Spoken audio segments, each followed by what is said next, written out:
Oi, pessoal, estamos aqui de volta com o nosso ateliê do osso, hoje com a equipe completa. Meu nome é Lucas Boechat, sou ortopedista. Meu nome é Marcelo Starling e eu sou médico fisiatra. Sou Fernando Dourado, fisioterapeuta ortopédico.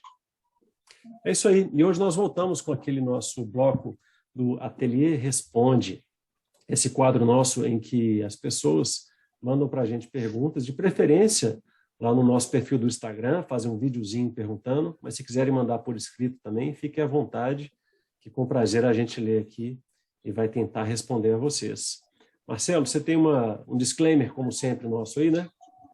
Isso, nós temos sempre o nosso aviso que esse vídeo não pretende esgotar as informações sobre o seu tema e pode conter opiniões pessoais, mas sempre essas opiniões estão associadas às publicações científicas, né? Que é o que a gente faz durante a semana, sempre buscando um artiguinho legal para poder discutir com vocês. Não é recomendado fazer diagnósticos e tratamentos baseados apenas nos nossos vídeos. Vale a pena sempre procurar um profissional da área. E nós também não temos nenhum conflito de interesse, né? Pela nossa norma, pelo nosso órgão, a gente não tem nenhum conflito de interesse para essa apresentação. Então, vamos lá? Vamos para as perguntas? Vamos lá. O Fernando separou para a gente algumas perguntinhas aí. Vamos para a primeira. Olá, da Tele do Osso, tudo bem? Meu nome é Priscila, sou daqui de Salvador, sou estudante de fisioterapia e gostaria de tirar uma dúvida com vocês. Qual é a diferença entre a iontoforese e a fonoforese? Obrigada, gente. Um beijo. Bom, pergunta de fisioterapeuta para fisioterapeuta. É sua, Fernando. Mata essa aí. Obrigado, Priscila, pela pergunta. Uma pergunta muito comum, tá? A iontoforese, então vou ter que ser bem conceitual e técnico diretamente aqui. A iontoforese é uma técnica, uma das estratégias terapêuticas nas afecções musculoesqueléticas. Administração de medicamento através de uma corrente galvânica, uma corrente direta, tá? Utilizando efeitos polares. Então, para isso tem que ter conceitos físicos, eletroquímicos, do polo positivo e do polo negativo, geralmente associado a um médico, porque vendo a polaridade desse medicamento para poder administrar esse medicamento no tecido-alvo, tá? A iontoforese é utilizada mais em lesões crônicas, tá?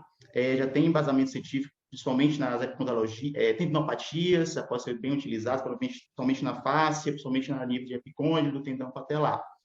Tá? Já a fonoforese utiliza o ultrassom, é a utilização do ultrassom. Fonoforese ou sonoforese, que utiliza a onda mecânica, que tem o efeito de micromassagens, cavitação. Essa micromassagem, essas microbolhas formadas nas cavitações, aumenta a permeabilidade seletiva na membrana, diminui assim a resistência e a administração desse medicamento, utilizado principalmente nas osteoartrites. Então, deixa eu tentar simplificar em poucas palavras, para quem não é fisioterapeuta.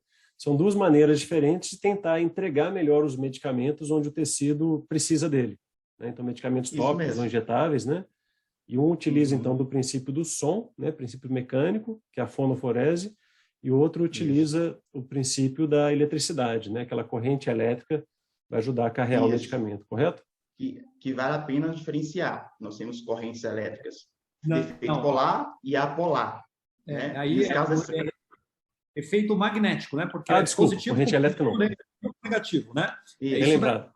E lembrar, posso falar, Fernando? Pode.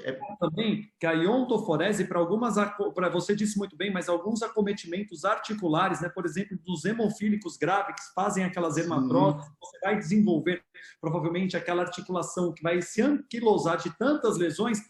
Você tem que tomar muito cuidado na cinesioterapia. Então, em alguma particularidade de algumas lesões, a gente tem que tomar cuidado com o quê?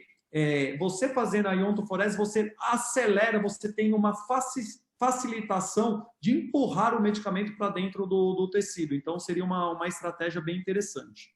E tem que tomar alguns cuidados nessa ionto, só para completar, para encerrar aqui, porque gera um assunto mais amplo. Esse efeito polarizado, né, dos polos positivos e negativos, ele pode gerar lesões, então tem que ter acompanhamento dessa dosagem de tempo e intensidade. Do ultrassom, a dosagem já é frequência, ela tem cálculos dosimétricos mais específicos de ultrassom contínuo ou pulsado, de baixa frequência ou de alta frequência, e aí é feito um cálculo dosimétrico mais específico. Beleza, a gente vê que cada área tem a sua ciência mesmo, né? O troço chega tão fundo que precisa de alguém muito qualificado para mexer nisso. Vamos para o próximo? O próximo. Pessoal do Ateliê do Osso, tudo bem com vocês? Meu nome é Breno Vieira, eu sou aluno do 7º período do curso de fisioterapia do UniBH. Eu quero fazer uma pergunta para vocês especialistas. Qual ou quais as evidências científicas sobre a utilização da ozonioterapia no alívio das dores, por exemplo? Quais os malefícios? Sabemos que essa nova abordagem está em ascensão. Gostaria que vocês explicassem melhor para nós, por gentileza. Desde já, muito obrigado e até a próxima. Bom, deixa eu... Antes de responder, eu acho que quem vai responder é o Lucas, né? Vai falar um pouco sobre o ozônio. Eu gostaria de falar para todos vocês que estão nos assistindo, tá? Que a gente descobre as perguntas, vocês estão mandando as perguntas para a gente já coloca no dia que nós vamos apresentar as respostas. Então, não dá tempo da gente ficar pesquisando, não. Nós gostamos de fazer ali, ao vivo. Nós estamos pegando essas perguntas e estamos respondendo aqui para vocês em base do que o que a literatura fala, tá ok? Bom, e talvez a gente não, como você disse, não tenha embasamento completo de o que é na literatura. Isso é humanamente impossível, né? E a gente tem que trabalhar também, né? A gente não faz só vídeo. Bom, obrigado aí ao Breno Vieira. Nenhum de nós aqui, na verdade, tem expertise em ozonoterapia. A gente não mexe com isso, né? Mas a gente gosta de estudar um pouquinho essas coisas. Eu acho que o Breno falou bem aí, a ozonoterapia está em ascensão, o que não quer dizer que a gente tenha grandes embasamentos científicos para lidar com a ozonoterapia. A ideia por trás eu acho até interessante. O ozônio, então, ele tem o O2 que a gente respira, né? O gás, o oxigênio, e o ozônio, ele é o O3, né? Tem 3 moléculazinhas lá. Ele acaba se tornando mais oxidante, portanto, né? Ele vai ser mais lesivo para os tecidos vivos. Pô, mas eu vou injetar um troço que é lesivo? Bom, na teoria, então, os estudos laboratoriais nos mostraram que o ozônio ele vai matar um monte de bactéria, um monte de vírus diferente. Pô, legal, né? Mas isso quer dizer que se eu colocar no meu corpo vai também fazer esse mesmo efeito de detonar as bactérias, né, os vírus? Então, a gente não tem grandes embasamentos para isso. Outra tentativa que eu acho até interessante, assim, a lógica dela é legal, que é tipo a terapia por onda de choque, em que você vai causar uma lesão tecidual controlada num tecido com baixa capacidade regenerativa para tentar chamar a cicatrização para ele. A ideia eu acho até legal, né? Um pouco daquele princípio da antifragilidade que eu descrevi lá nos vídeos de complexidade, né? Mas, mais uma vez, a evidência científica que existe é de baixo nível, então a gente precisa de estudos muito mais bem embasados para poder dizer que isso realmente é válido. Então, eu acho que estão vendendo algo aí que não pode ser demonstrado, né? E talvez estejam vendendo gato por lebre, não sei. Mas a questão é que não pode ser propagandeado da maneira como eu tenho visto por aí, ou não deveria, né? E a outra coisa, eu não sei se isso já mudou, mas se não me engano, em 2019, teve um parecer, não sei se de CRM ou da própria Anvisa, falando que a ozonoterapia no Brasil ainda deve ser usada como pesquisa. Então, se alguém está oferecendo ozonoterapia, devia passar para o paciente o protocolo de pesquisa para o paciente assinar e concordar. Não sei se isso já mudou de lá para cá. Vocês sabem de alguma coisa disso, pessoal? Não, eu sei que em alguns conselhos, né? E isso é uma coisa muito importante, o Conselho Federal de Medicina, ele não coloca, a ozonioterapia não faz parte do tratamento, né? Eles não indicam. E o Conselho dos Fisioterapeutas, o CREFITO, eles apoiam, eles têm uma resolução para fazer para alguns problemas, algumas afecções, a utilização da ozonoterapia para alguns processos de reabilitação. Mas eu concordo do jeito que estão fazendo, falando que tudo se resolve com ozônio, é difícil de acreditar.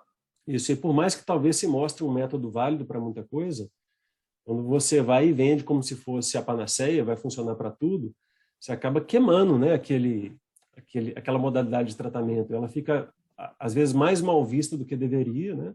E acaba que, se ela fosse ter alguma boa indicação, ela acaba não tendo nenhuma, né? As pessoas passam a ter tanto receio de usar aquela coisa que a coisa some, né? O método some. Uhum. Então, acho que não é por aí. Vamos para a próxima? Pessoal Fala, galera da Ateliê do Osso, tudo bom? Meu nome é Carlos Santana, sou fisioterapeuta aqui em Brasília e eu queria saber algumas coisas. Eu tenho atendido muitos pacientes com algumas tensões, dores musculares e queria saber de vocês o que vocês acham da toxina botulínica para amenizar esses quadros, né? Como é que é indicado, quais pacientes que são eletivos, né? Como é que é feita essa escolha e como é que isso se dá. E também como que a fisioterapia entra nesse meio, né? Valeu, gente. Obrigado. Até mais. Tô apontando para cima que o Marcelo está em cima de mim aqui, ó, o cara da toxina botulínica. O meu tá do lado. Então, na hora que você apontou para cima, eu estava olhando para Eu também. Mas eu estou gravando, você está em cima de mim. Vai lá.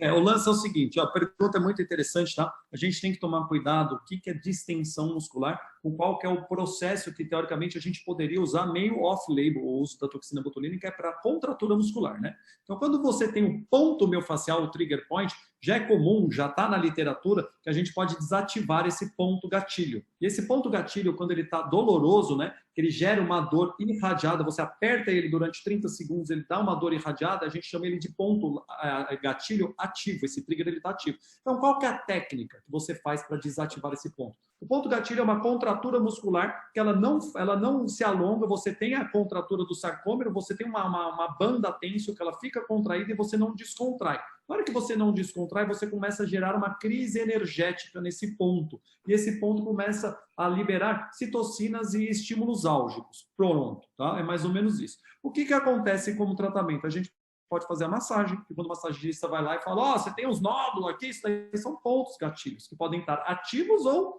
latentes. Latente é aquele ponto que dói, porém não irradia dor. Ativo é quando dói, você aperta ele dá uma dor irradiada num trajeto que já é pré-determinado. A gente já sabe onde que tem os locais de ponto gatilho. Você pode desativar com agulha, fazendo o dry needling, né? Que geralmente você pega uma agulha de acupuntura e você desativa ele, fazendo com que ele alongue, tá? E você tem técnicas de infiltração, que pode ser infiltração de anestésicos locais e até a toxina botulínica. Quando você tem essa perpetuação desse ponto gatilho, ele perpetua por quê? Por movimentação inadequada, por microtraumas, por encurtamento muscular, por postura, por trabalho, às vezes repetitivo, e aí você pode ter esse ponto contraturado que ele vai se perpetuando, que são fatores perpetuantes. Como que a gente faz quando você tem esses fatores? Uma é corrigir movimentação, exercício, alongamento, porque você tentar estirar, você vai conseguir melhorar, e você tem que fazer, às vezes, ou desativar esse ponto, que essa dor pode ser realmente incapacitante. E você pode usar a infiltração de lidocaína ou a toxina botulínica. Quando você coloca a toxina botulínica, ela é off-label, tá? Ela não está no rol, né? Na hora que a gente pensa em tratamento on-label, você usa a toxina botulínica para espasticidade, né? Você usa, por exemplo, a toxina botulínica para cefaleia, para migrânia crônica. Você tem os distúrbios, né, que são indicados, primeiro nível de evidência do uso da toxina botulínica. Ela foi descoberta para o tratamento do estrabismo, né? Mas quando você usa no ponto miofascial, você desativa aquela área para contrair. E o que acontece? O benefício da toxina botulínica, aquele local que você está fazendo pontos miofasciais perpetuantes, que ele vai e volta, aquele processo ioiô, você desativa aquela área. A toxina botulínica ela inibe a contração. Então, isso ajuda. Qual que é a importância do fisioterapeuta nesse tratamento? Não é aplicar a toxina botulínica. Você tem que tomar cuidado com a dose, como que você vai atuar com a toxina botulínica. Por quê? Porque a partir do momento que você gera uma fraqueza num grupo muscular específico, aquilo pode piorar ou até melhorar uma função. Mas o fisioterapeuta, ele atua junto com o médico, né? No caso, eu como fisiatra, para quê? Para restabelecer função. Então, a gente faz um tratamento, às vezes, que é a utilização, né, de um procedimento médico de infiltração, e o fisioterapeuta vai reabilitar com os movimentos e com os trabalhos de alongamento, fortalecimento, para tentar o paciente ter uma melhora da qualidade de vida. Só para complementar, Marcelo, rapidinho, Lucas, um trabalho que nós realizamos aqui na Clínica Sportif, né, em equipe, que é bem interessante, é uma avaliação comportamental que nós fazemos aqui, temos esse recurso eletromiográfico, que isso dá para a gente dar uma conscientização maior, um trabalho de relaxamento associado a essas técnicas que o Marcelo já citou, que é aplicada também pela fisioterapia, dentre outros recursos que podem ser aplicados, né? Lembrando que é muito comum hoje, vocês falam da caixinha de ferramentas, né? Que temos várias ferramentas de utilização, principalmente na fisioterapia, eletroanalgesia, técnicas manuais, liberação miofascial, que eu prefiro utilizar o termo reestruturação miofascial, dentre outras técnicas, mas precede uma avaliação para qual a melhor técnica, como utilizar, quando utilizar e por que utilizar, e se deve ser utilizada mesmo naquele momento do paciente. Como ortopedista aqui, né, eu vou lembrar, aliás, nem como ortopedista, mas que a toxina botulínica, ou Botox, é muito conhecido popularmente por causa do seu uso estético, né? Ela vai relaxar a musculatura, especialmente da face, tirando rugas, esse tipo de coisa. E na ortopedia é mais usado pelo pessoal da ortopedia pediátrica, né? Nas crianças espásticas, né? Paralisia cerebral espástica, até como maneira não só de tratar, mas de testar um resultado de uma eventual cirurgia. Você desliga um músculo com a toxina botulínica temporariamente, vê como é que a criança reage, pô, funcionou, a gente pode ir lá desligar cirurgicamente aquele músculo, cortar ele fora, né? Vamos para a próxima? Vamos para a próxima. Para quem percebeu, esse vídeo está sendo editado, tive uma falha técnica com o vídeo aí. Agora eu vou passar a próxima e última pergunta. Vamos lá. Como vai, meus amigos da Ateliê do Joia? Sou Hugo Lopes, atleta de mountain bike, e gostaria de saber sobre o controle de cargas nos treinos para evitar as lesões. O que isso impacta quando a gente não faz os treinamentos específicos, né? E quando a gente não faz esse controle nas cargas de treinamentos. Não só na bike, como também na academia, né? E os exercícios que incorporam, né, as nossas atividades. Me tire essa dúvida aí. Muito obrigado, um abraço. Bom, então agradeço aí ao Hugo que mandou a pergunta, né? Eu queria liderar essa aí, depois vocês dão um pitaco de vocês. Bom, eu trabalho com ortopedia esportiva, né? Vou contar uma breve história. Eu, quando fui para esse ramo, quando fui estudar isso, eu achei que a maioria dos meus pacientes viriam de trauma, né? O cara que cai da bicicleta e quebra a perna, o cara que torce o joelho e rompe o ligamento. E engano meu, né? A maioria dos pacientes sofre exatamente isso aí que o Hugo comentou. Erro de controle de carga de demanda, né? De carga, intensidade, número de repetições. Então, a maioria das lesões esportivas que chegam no consultório são lesões de overuse, ou de sobrecarga repetitiva, né? E aí, o atleta, o esportista, ele quer sempre incrementar o treino dele, sempre aumentando, para ele ficar melhor, ficar mais forte, mas isso é um engano, né? No descanso, às vezes é naquela semana em que a gente diminui as cargas, é que a gente consegue ficar mais forte, mais rápido, mais resistente. E isso tem um nome, isso se chama periodização de treinamento. Então, todo mundo que se dedica ao seu esporte, e principalmente aqueles que fazem de maneira competitiva, deveria fazer alguma periodização. Seja ela respeitar o seu cansaço, ou hoje eu não estou querendo, não faço, não tem problema. Seja ela seguir bem a planilha do treinador. O treinador de corrida faz aquela planilha linda, perfeita, às vezes, que 3 semanas só aumentando carga, com variações ao longo da semana, e a 4ª semana tem aquela queda, né? Aí o atleta fala assim, esse cara não sabe o que eu sou capaz, deixa eu subir o meu nível. Aí aparecem as lesões ao que o Hugo se referiu aí, né? Aí vem as lesões por sobrecarga repetitiva, fratura por estresse, as contraturas e rupturas musculares, tendinopatias e por aí vai. Então esse é meu ganha-pão, viu, Hugo? É o meu dia a dia, exatamente ao que você se referiu, falta de controle de carga. E não é, a princípio, um papel do médico e do médico menos ainda, né? Mas também não é tanto do fisioterapeuta fazer isso. Isso é o educador físico. O educador físico é o cara perfeito para lidar com treinamento. Nós temos um aqui, o Dr. Marcelo Starling. Então, eu acho que você está perfeito, Lucas. E lembrar, né, que esse controle de carga ele tem que ser envolvido no ciclo, né? Qual que é o ciclo?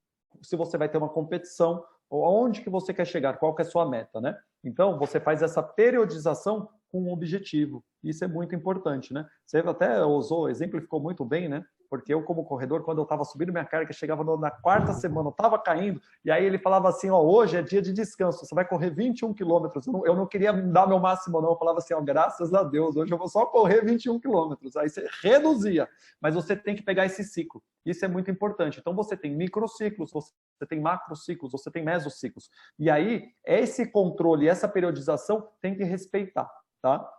Tem que ser respeitado. O atleta ele tem que buscar a performance, ele tem que seguir essa planilha, mas esse controle ele é muito importante, principalmente em algumas fases, né? De quando você está já em momentos de competição. Porque se você errar também nesse manejo de carga, é o momento que vai aparecer a lesão. Onde que a gente vê muito isso? Tirando no consultório do Lucas, aí, que é o ganha-pão dele, né?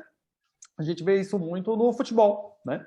No futebol, então, o campeonato ele é muito longo. Então, você tem uma pré-temporada, onde você já tem que começar a ganhar até o ganho de condicionamento físico, e você tem que jogar em alta intensidade, um ano jogando em alta intensidade. Jogando terça, jogando segunda, quarta, domingo, quarta, sábado. E aí você joga 3, às vezes 4 vezes por semana. Então, é nesse momento que esse controle de carga ele tem que ser muito bem seguido. Você fez um jogo de alta intensidade, vai para a recuperação. E aí você faz o quê?